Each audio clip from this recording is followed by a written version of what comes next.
Hello guys, welcome to Ipso chemistry. अभी मैं आपको कुछ एलिमेंट्स की लिस्ट देने वाला हूँ। उसका एटॉमिक मास कितना आता है और उसका मॉलिक्यूलर मास कितना है वो बताता हूँ। ठीक है, इससे आपको ये मॉलिक्यूलर वेट या फिर मॉलिक्यूलर मास निकालने में आसानी होगी। ठीक है, और हमको तो पता है जो उसका मॉलिक्यूलर मास होता है, उसका मॉलिक्यूलर वेट होता है, उतना ग्राम अगर वो सब्सटेंस का आप ले लेते हो तो यानी वो 1 मोल इतना क्वांटिटी होती है। ठीक है, तो मैं यहाँ पे देखो सीरियल नंबर जो है हमारे एलिमेंट्स उसी के हिसाब से लिखता हूँ।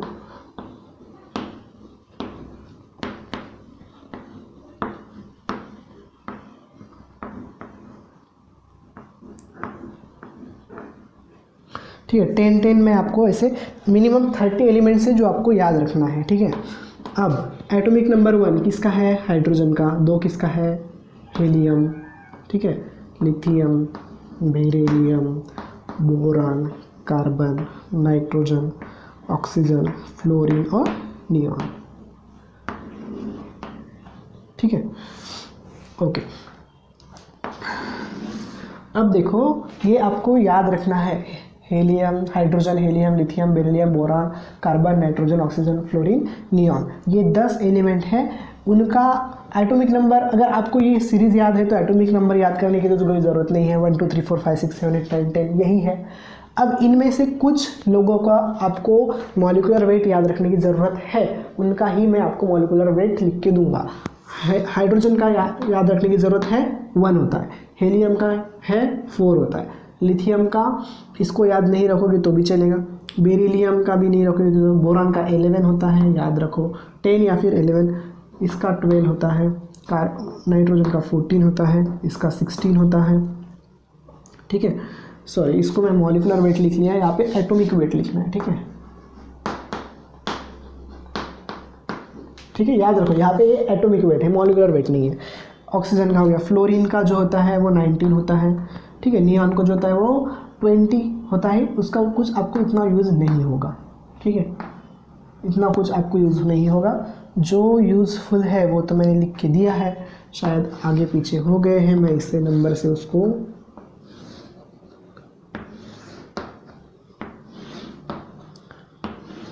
ठीक है दिखा देता हूँ।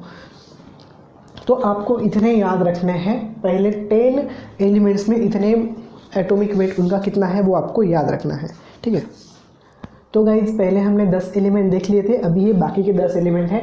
देखो यहाँ पे तो रेगुलर नंबर चल रहा है 11 12 13 14 15 16 17 18 19 20, और ये उसके बाद के 10 एलिमेंट है। Sodium, magnesium, aluminium, silicon, phosphorus, sulphur, chlorine, neon, potassium, calcium. ये आपको याद होने चाहिए। मतलब पहले जो 30 एलिमेंट्स है वो तो आपको याद होने चाहिए, तभी आप क्लास 12 की केमिस्ट्री अच्छे से समझ सकते हो। अभी इनमें से कुछ लोगों का एटॉमिक वेट आपको याद होना चाहिए। इसका एटॉमिक वेट होता है 23।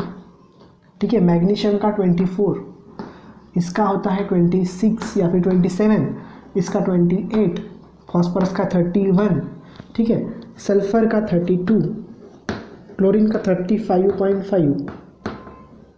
ठीक है, ये आप याद रखो। देखो इसका पेयर बता देता हूँ, थोड़ा नीचे ऊपर नीचे हो सकता है। ये 28 है, एल्यूमिनियम 27 है, मैग्नीशियम 24, सोडियम 23। ठीक है, इतना आपको यहाँ पे याद रखना है। इसका रख लीजिए, कैल्शियम का 40 होता है। ठीक है, इसका 38 आसपास होता है, 38 39, आप इसको याद रख लीजिए। ठीक है, इतना आप याद रख लीजिए। इसके बाद जो 21 to 30 है उसके आपको एटॉमिक वेट याद रखने की ज़रूरत नहीं है, उसका बस एलिमेंट्स और एटॉमिक नंबर इतना ही याद रखना है। तो शायद ये कुछ 15-20 जो भी है उतने ही एलिमेंट्स के एटॉमिक वेट आपको याद रखने हैं, ये आपको याद होने चाहिए। तो गाइज अभी हम देखते हैं कि 21 to 30 एलिमेंट्स जो है उनकी लिस्ट बना लेते हैं। ठीक है,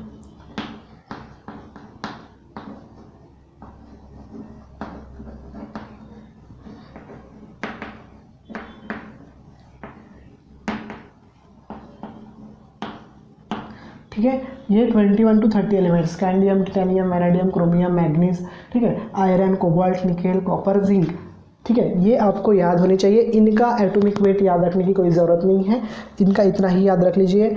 ये अगर आपको याद है तो किसी भी मॉलिक्यूल का मॉलिक्यूलर वेट निकालने के लिए आपको कोई नहीं रोक सकता। ठीक है, किसी भी मॉलिक्यूल का चाहे जो भी आएंगे आपके सामने, उसका आपका मॉलिक्यूलर वेट निकलेगा ही निकलेगा। और उसका मॉलिक्यूलर वेट जो होगा वो निकालोगे तो वो उतना ग्राम ले लो, उतना उसका 1 मोल होता है। ठीक है, शायद आप ये लिख चुके होंगे, तो मैं आगे अभी आपको बताता हूँ कि मॉलिक्यूलर वेट कैसे निकालते हैं। तो अभी हम देखते हैं कि हम कैसे मेजर करेंगे। समझो मेरे पास कोई एक स्पीसीज लेता हूँ ऑक्सीजन की। ठीक है, ऑक्सीजन लिए हैं। ऑक्सीजन अगर मैं एटम के फॉर्म में पूछ रहा हूँ, ठीक है, तो एक एटम, एक ऑक्सीजन एटम, ठीक है, एक ऑक्सीजन एटम का मास कितना होता है 16। ठीक है, 16, इतना आप याद रखो। अगर वो मॉलिक्यूल के फॉर्म में है यानी O2 के फॉर्म में है तो उसका वेट होता है 32। ठीक है, ये आपको याद रखना है। ठीक है, उसके बाद अगर वो हाइड्रोजन है, ठीक है, अगर वो एटॉमिक फॉर्म में है तो उसका वेट होता है 1, और अगर वो H2 के फॉर्म में है तो वो उसका होता है 2। उसके बाद हम देखते हैं नाइट्रोजन।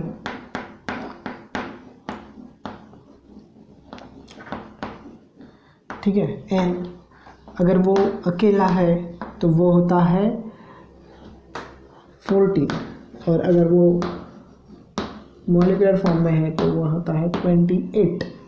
ठीक है, यहाँ पे मैं कुछ आपको लिस्ट दे रहा हूँ जो डेली आपको काम में आएगी।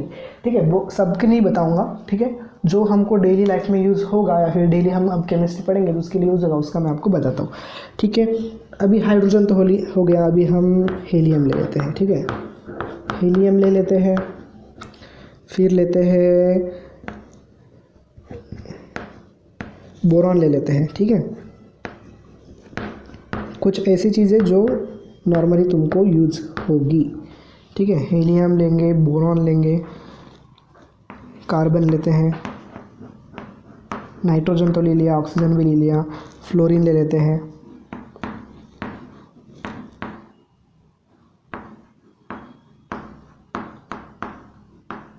और नियॉन भी ले लेते हैं। ठीक है,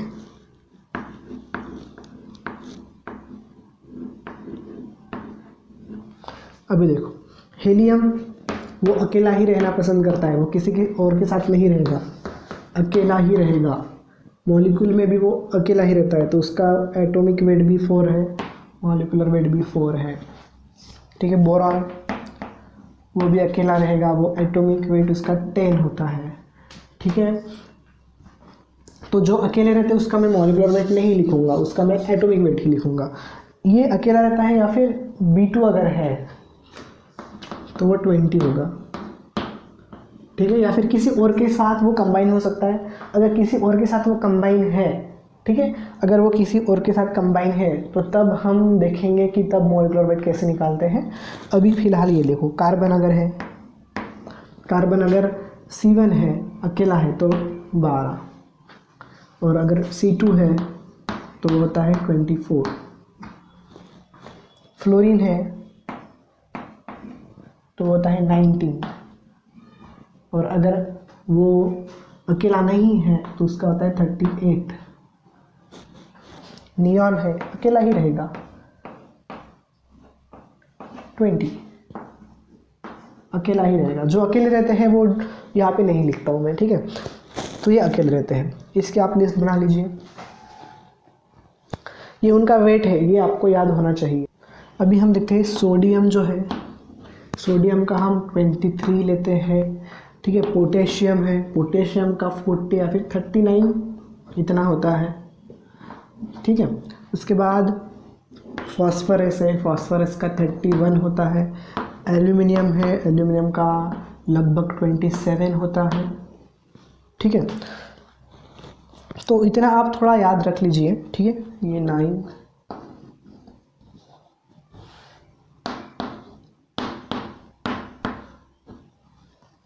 सिलिकॉन लिख लीजिए, इसका 28 होगा। ठीक है, इतना थोड़ा आप याद रख लीजिए, एटॉमिक फॉर्म का उसका वेट कितना होता है। ठीक है, और उसका मॉलिक्यूलर फॉर्म किस पे डिपेंड करेगा, वो कितना यूनिट उसका मिक्स हुआ है। जैसे फास्फोरस P4 यूनिट में रहता है, P4 में, तो मॉलिक्यूलर फॉर्म क्या होगा उसका 4 × 31 यानी 124।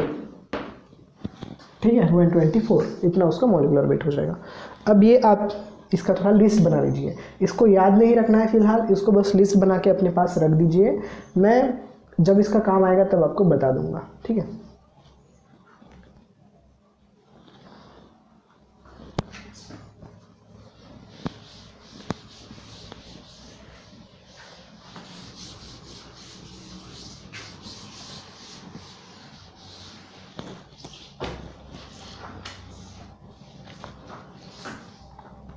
अब देखो, अगर हमें अभी मेज़र करना है कि मोल कैसे रहेगा, अगर मुझे 1 मोल ऑफ सोडियम मेज़र करना है, सोडियम मेज़र करना है, तो मैं क्या करूँगा, सोडियम एटॉमिक फॉर्म में रहता है ना, तो उसका एटॉमिक वेट ले लूँगा। ठीक है, उसका एटॉमिक वेट ले लूँगा। कितना है एटॉमिक वेट उसका 23 है ना, तो 23 क्या लिखा था हमने, एटॉमिक ग्राम वेट, मतलब उसको ग्राम में लेना है। तो अभी आप जब 23 ग्राम ऑफ सोडियम ले लोगे,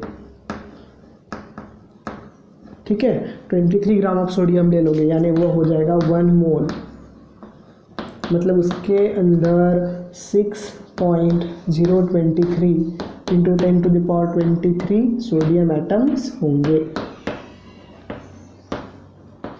ठीक है, अभी मैं दूसरा एग्जांपल ले लेता हूँ।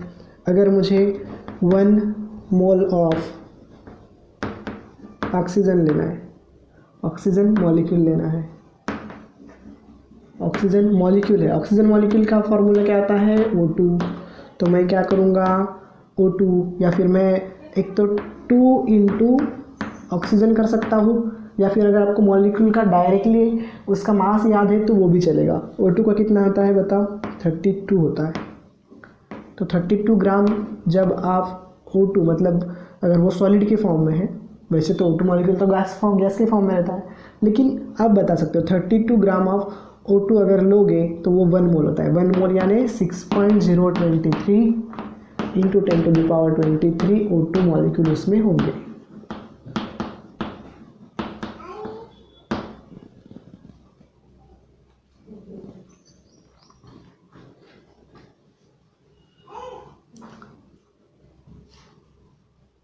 अभी देखो तीसरा हम एग्जांपल लेते हैं।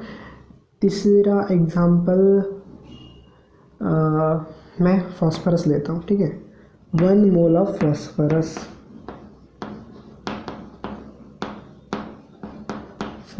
यूनिट। और अगर आपको बताया है कि फास्फोरस P4 के फॉर्म में रहता है, तो क्या करोगे, P एक का पता है 31 है, इंटू 4 यानी कितना हो जाएगा 124 ग्राम। जब आप फास्फोरस लोगे यानी उसका 1 मोल ऑफ P4 यूनिट हो जाएगा। ठीक है, तो हमको ये जब एटॉमिक फॉर्म में है या मॉलिक्यूलर फॉर्म में है वो पता होना चाहिए थोड़ा, और उतना जो उसका एटॉम के फॉर्म में है तो एटॉमिक मास वेट जो होगा, या फिर अगर मॉलिक्यूलर फॉर्म में है तो उसका मॉलिक्यूलर वेट जो होगा, उतना ग्राम उस सब्सटेंस को ले लोगे आप तो उसका 1 मोल रहता है। ठीक है, और 1-2 एग्जांपल मैं आपको बता देता हूँ।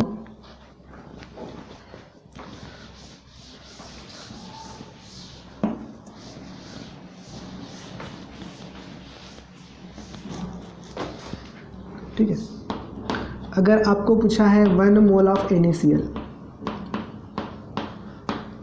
NaCl सॉल्ट, तो क्या करोगे, क्या है उसमें एक Na है और एक Cl है, तो क्या करोगे, Na कितना होता है 23, Cl कितना होता है ये याद रख लो 35.5 होता है। ठीक है, Cl कितना होता है 30.5 याद रखना है। ठीक है, इसको जब ऐड करोगे तो कितना होगा 58.5, तो 58.5 ग्राम जब आप सॉल्ट लोगे, जो आपको घर में सॉल्ट होती है ना जो नॉर्मली हम यूज़ करते हैं वो सॉल्ट, उस सॉल्ट का 5 ग्राम ले लो, यानी वो 1 मोल ऑफ NaCl है। इसका मतलब 58.5 ग्राम ऑफ NaCl आप जब वेट करते हो तो उसमें 6.023 इंटू 10⁻23 इतने सॉल्ट के मॉलिक्यूल होते हैं। ठीक है, तो देखिए गाइज, अभी आपको मॉलिक्यूलर वेट अगर निकालना है तो उसका मॉलिक्यूलर फार्मूला आपको बस याद होना चाहिए। जैसे अगर मुझे वाटर मॉलिक्यूल का मॉलिक्यूलर वेट निकालना है, ठीक है, आपको निकालना है मॉलिक्यूलर वेट।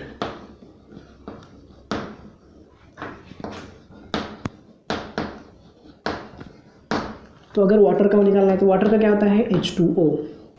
तो क्या करना है आपको, उसके एटम कितने हैं वो आपको याद रखना है। 2 हाइड्रोजन है तो 2 इंटू हाइड्रोजन लिख लेंगे, ठीक है, प्लस 1 ऑक्सीजन है। ठीक है, अब देखो 2 इंटू हाइड्रोजन, हाइड्रोजन का कितना वेट होता है 1 हमने लिखा था, प्लस ऑक्सीजन का कितना होता है 16, तो कितना हो जाएगा 2 + 16 यानी 18 जो होता है वो होता है molecular weight of water molecule, यानी 18 ग्राम जब आप वाटर लेंगे तो उसका 1 मोल हो जाएगा। अब हम निकालते हैं अमोनिया का NH3, तो क्या हो जाएगा, देखो इसमें 3 हाइड्रोजन है, 3 इंटू हाइड्रोजन प्लस 1 नाइट्रोजन है, 3 इंटू हाइड्रोजन यानी 1 प्लस नाइट्रोजन यानी 14, 3 + 14 कितना हो जाता है 17 ग्राम। जब 17 ग्राम आप अमोनिया लोगे तो उसका 1 मोल हो जाएगा। ठीक है, ये आप याद रखिए। थर्ड कंपाउंड हम लेते हैं NaCl, या फिर हम ले लेते हैं AlCl3 ले लेते हैं। AlCl3 अगर है तो देखो इसमें एक Al है एल्यूमिनियम प्लस 3 Cl है, तो क्या हो जाएगा Al एक कितना है, Al का 27 है, प्लस 3 इंटू Cl कितना होता है 35.5 होता है। अब देखो 27 प्लस 3 इंटू 30.5 कर लो, कितना हो जाएगा 5 1 15 16 1 9 10 106। अब इसको ऐड कर दो, कितना हो जाएगा 13 133 133.5, इतना AlCl3 लोगे तो उसका 1 मोल हो जाएगा। ठीक है, अभी फोर्थ कोई भी ले लो, मैं ले लेता हूँ, समझ लो एक शुगर ले लेता हूँ C12H या फिर C6H12O6 ले लेता हूँ। ठीक है, ग्लूकोज है या फिर फ्रुक्टोज है, वो है, क्या होगा 6 कार्बन है उसमें प्लस 12 हाइड्रोजन है उसमें, जो नीचे उसको मल्टीप्लाई करना है। ठीक है, प्लस 6 उसमें ऑक्सीजन है, 6 इंटू कार्बन का कितना होता है 12 प्लस 12 इंटू हाइड्रोजन का कितना होता है 1 प्लस 6 इंटू ऑक्सीजन कितना होता है 16। अब कर लो कितना होगा, ये 6 इंटू 12 1 6 172 प्लस 12 प्लस ये कर लो 96। अब इसका एडिशन करना है। ठीक है, 0 1 आ जाएगा। ठीक है, 180 यानी 180 ग्राम जब आप C6H12O6, ये ग्लूकोज का भी फार्मूला है और फ्रुक्टोज का भी यही फार्मूला है। तो ग्लूकोज या फिर फ्रुक्टोज जब 180 ग्राम लेते हो तो यानी वो 1 मोल होता है। ठीक है, तो होप आपको समझ में आया है कैसे मॉलिक्यूलर वेट निकालना है। मॉलिक्यूलर वेट निकालने के लिए बस उसका मॉलिक्यूलर फार्मूला पता होना चाहिए और उस मॉलिक्यूल में जो एटम्स हैं उनका आपको वेट पता होना चाहिए। ठीक है, एटॉमिक वेट जो मैंने आपको लिख के दिया है। फिर क्या करना है, अगर NH3 है तो 1 नाइट्रोजन है तो 1 नाइट्रोजन प्लस 3 हाइड्रोजन है तो 3 हाइड्रोजन को मल्टीप्लाई करके एडिशन करना है।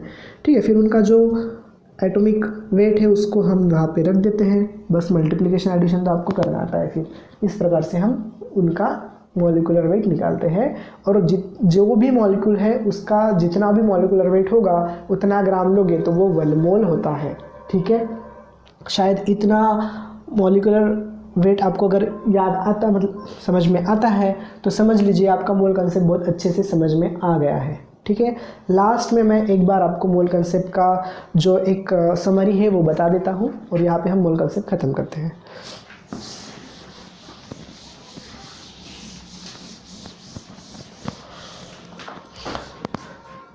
तो देखो 1 मोल यानी क्या होता है, 1 मोल यानी 6.023 इंटू 10⁻23 ये नंबर होता है।